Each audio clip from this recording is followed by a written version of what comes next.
Everyone, तो मेरा नाम है सृष्टि और मैंने काफ़ी सारे गवर्नमेंट एग्जाम्स दिए हैं जैसे कि SSC CGL, RBI grade B, UPSC और इन एग्ज़ाम के मल्टीपल स्टेजेस को मैंने क्लियर भी किया है।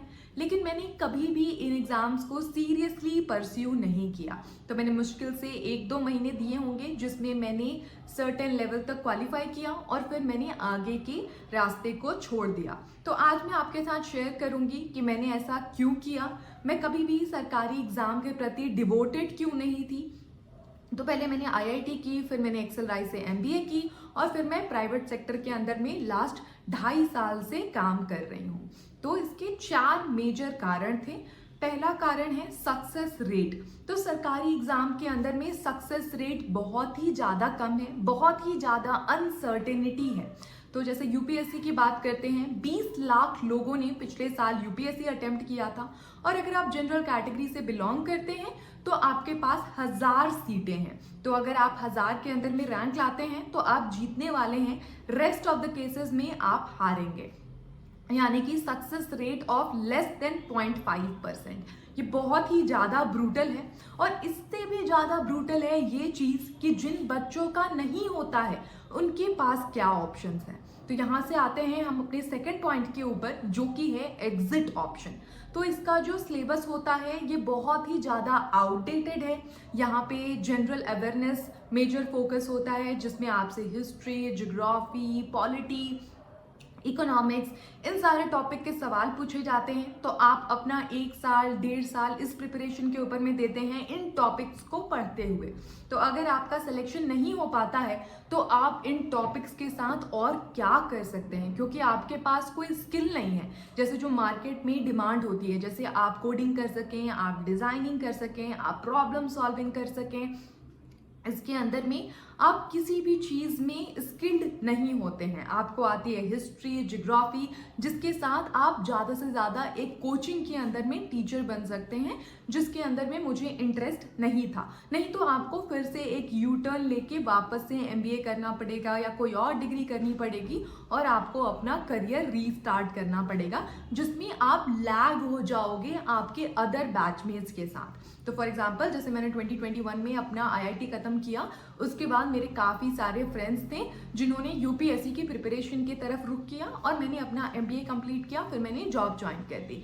अभी जो मेरे फ्रेंड्स हैं उन्होंने 3-4 साल दिए प्रिपरेशन के अंदर में, उनका नहीं हुआ तो वापस से आके अपनी एमबीए की डिग्री कर रहे हैं। तो career wise there is a lag of 4.5 years, जो कि मैं जानती हूँ इतना ज़्यादा इम्पॉर्टेंट नहीं है, क्योंकि ना लॉन्ग रन सारी चीज़ें बराबर हो जाती हैं, लेकिन फॉर इमीडिएट नेक्स्ट 5 ईयर्स ये बहुत ही ज़्यादा इम्पैक्टफुल होने वाला है।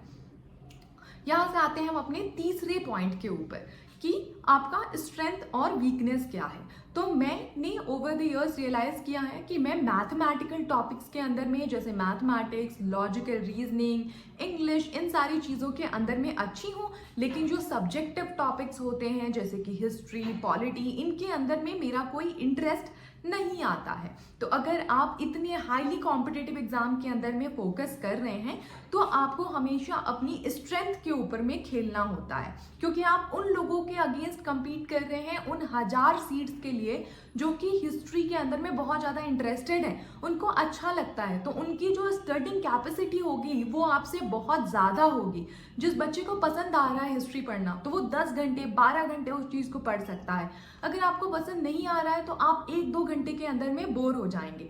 तो इस तरीके से आप उनके साथ compete करके जीत पाए, इसकी प्रोबेबिलिटी बहुत ही ज़्यादा कम होने वाली है।